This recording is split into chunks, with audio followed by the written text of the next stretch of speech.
Assalamualaikum warahmatullahi wabarakatuh. Perkenalkan, nama saya Bagas Setiadi, NIM 230201117140056. Yang terhormat dosen pembimbing Profesor Dr. Insinyur Anak M. Tenggowo, MSc PhD, Profesor Dr. Insinyur F. Priyo Bintoro, MAgR selaku dosen penguji 1, Dr. Insinyur Nurwantoro MS selaku dosen penguji kedua. Pada kesempatan kali ini saya akan memaparkan hasil praktek kerja lapangan dengan judul Kajian komposisi tepung sebagai bahan baku mie instan terhadap sifat kimia dan karakteristik organoleptik mie di PT Indofood CBP Sukses Makmur Tbk Divisi Nudel Semarang, Jawa Tengah.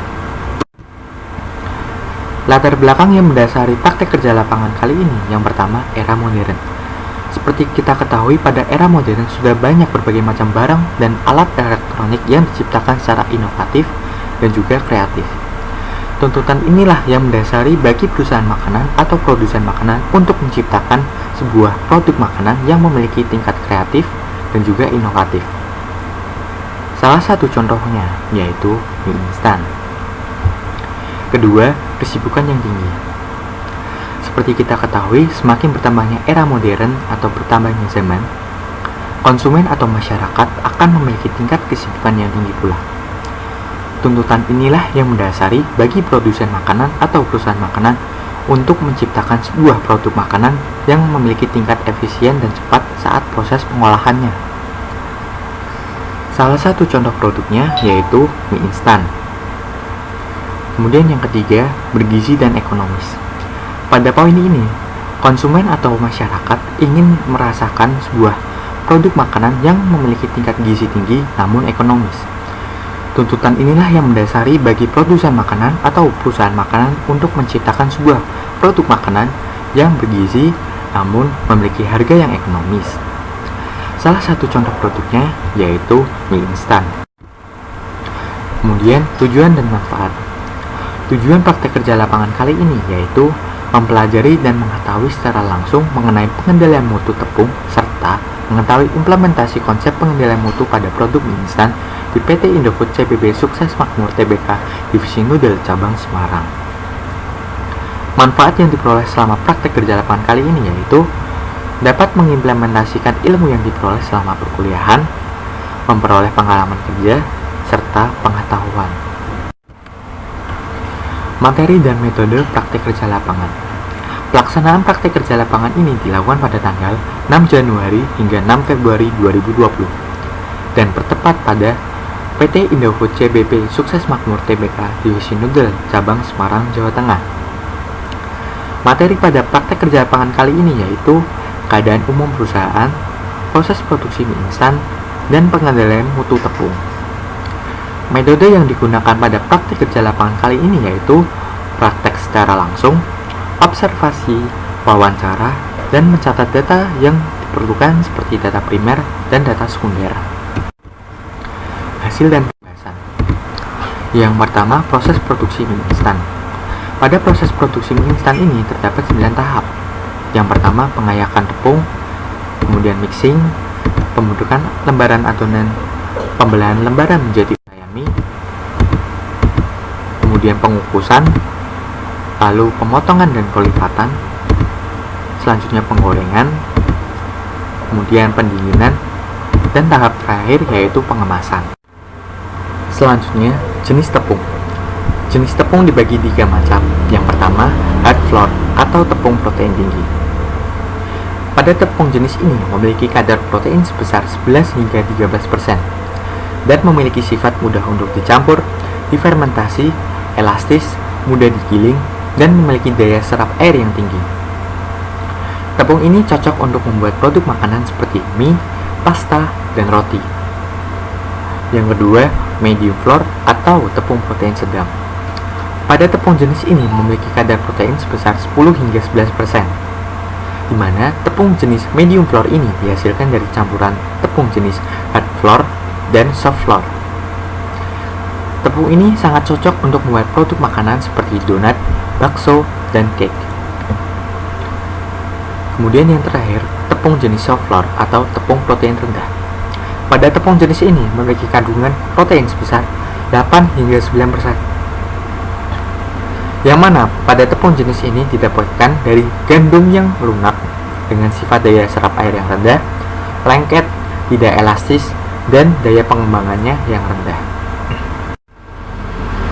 Selanjutnya, pengendalian mutu tepung. Dalam pengendalian mutu tepung dilakukan 4 analisa. Yang pertama, analisa kehalalan. Pada analisa kehalalan ini dilakukan pengambilan sampel secara acak sebanyak 8 buah dari 1250 sak. Dalam analisa kehalalan ini dilakukan analisa visual dari 8 sampel acak. Apabila terdapat najis, maka akan dilakukan reject atau pengembalian.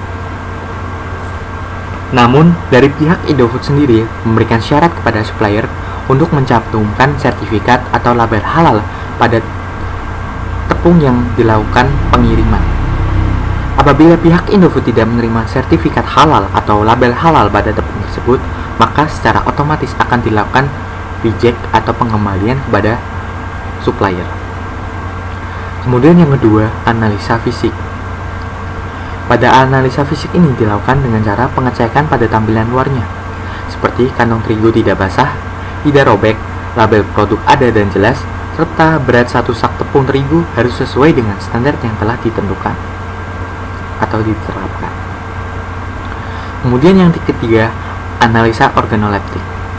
Pada analisa organoleptik ini dilakukan dengan melihat kondisi tepung terigu meliputi warna tepung, yang mana warna tepung terigu yaitu putih agak kekrem. Kemudian bau khas tepung dan juga bentuknya yang hamlet. Kemudian yang keempat, analisa kimia. Pada analisa kimia ini, tepung terigu akan dilakukan pengecekan meliputi kadar air, kadar abu, iron spot, dan kadar gluten atau protein. Selanjutnya, analisa kadar abu.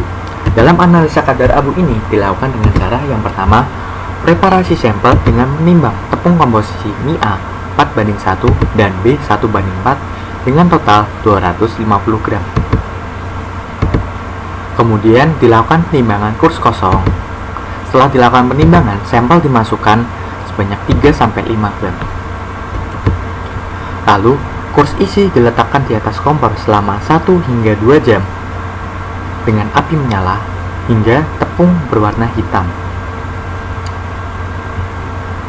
Lalu, setelah tepung berwarna hitam, kurs isi dipindahkan ke dalam furnace dengan suhu 550 hingga 600 derajat Celcius selama 5 jam.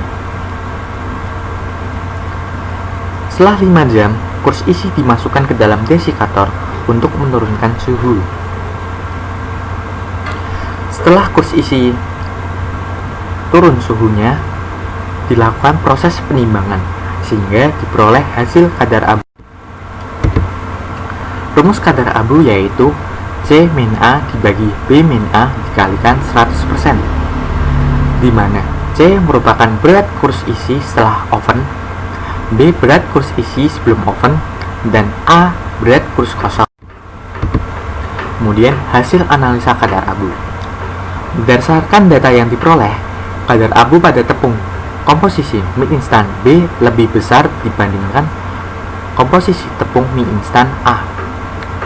Hasil yang diperoleh sesuai dengan SNI 3751 tahun 2009 yang menyatakan kadar abu yang diizinkan untuk proses pengolahan makanan adalah maksimal 0,7%.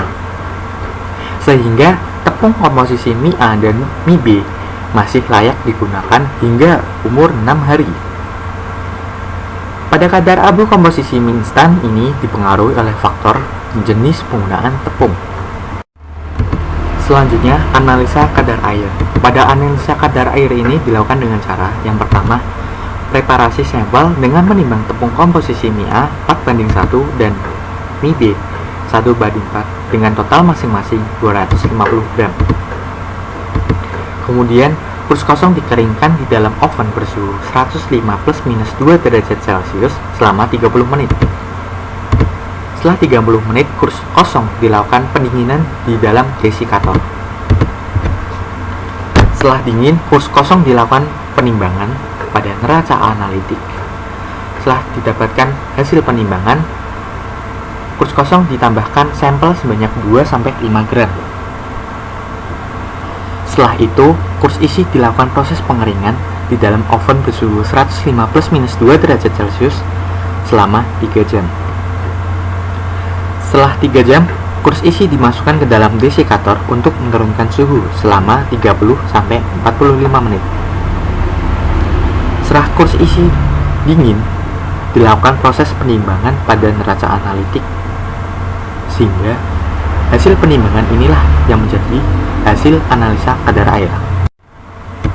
Rumus kadar air yaitu B-C dibagi B-A dikali 100%, di mana C merupakan berat kurs isi setelah oven, B berat kurs isi sebelum oven, dan A berat kurs kosong.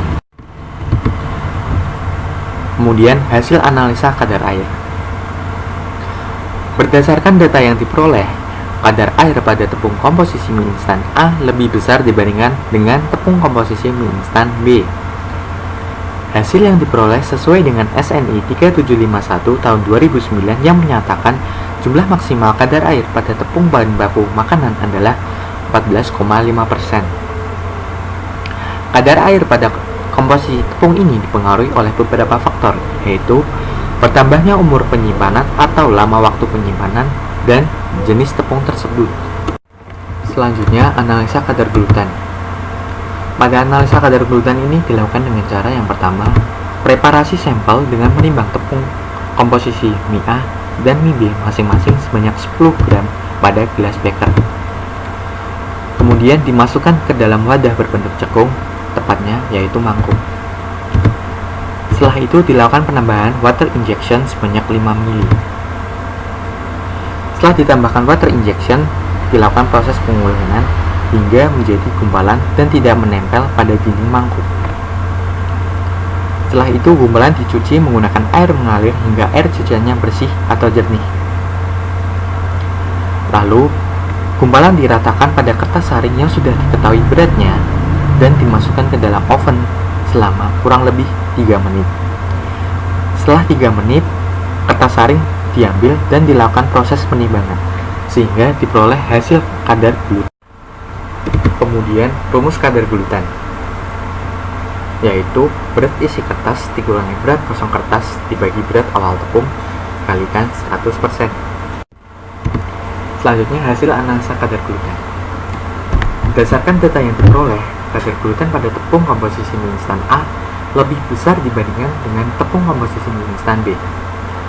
Hasil yang diperoleh sesuai dengan SNI 3751 tahun 2009 bahwa standar minimum nilai kadar gluten atau kadar protein tepung yakni minimal 7,0%. Kadar gluten pada komposisi tepung ini mengaruhi pada faktor jenis tepung tersebut. Selanjutnya, analisa self-lab organoleptik mie instan. Pada pengujian analisa self-lab organoleptik pada mie instan ini dilakukan berdasarkan umur simpannya, mulai dari 0 bulan, 2 bulan, 4 bulan, 6 bulan, dan 8 bulan. Dengan menggunakan standar yang telah ditentukan yaitu mie tanpa dimasak, seasoning, dan mie dengan dimasak disertai seasoning. Pada analisa self-lab organoleptik mie instan ini dilakukan parameter uji yaitu bau, rasa, aroma khas pada blok mie, dan seasoning. Hasil analisis self-lab organoleptik mie instan.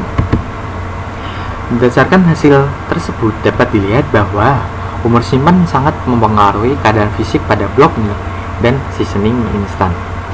Akan tetapi, pada umur simpan 6-8 bulan, mulai terlihat perbedaan yang mana mie instan A mulai menunjukkan penurunan kualitas pada blok mie-nya.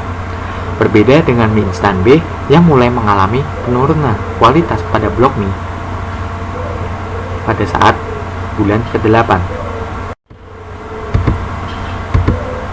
Kesimpulan. Berdasarkan praktek kerja lapangan yang telah dilakukan, dapat disimpulkan bahwa pengendalian mutu tepung terigu dapat dilakukan dengan pengecekan atau analisa fisik, kehalalan, organoleptik, dan kimia. Analisis kadar abu, kadar air, dan kadar gluten yang dilakukan diperoleh hasil bahwa perbedaan nilai hasil komposisi tepung mie A lebih baik jika dibandingkan dengan komposisi tepung mie B, sehingga kualitas komposisi tepung mie instan A lebih tinggi dan bagus dibandingkan komposisi tepung mie instan B.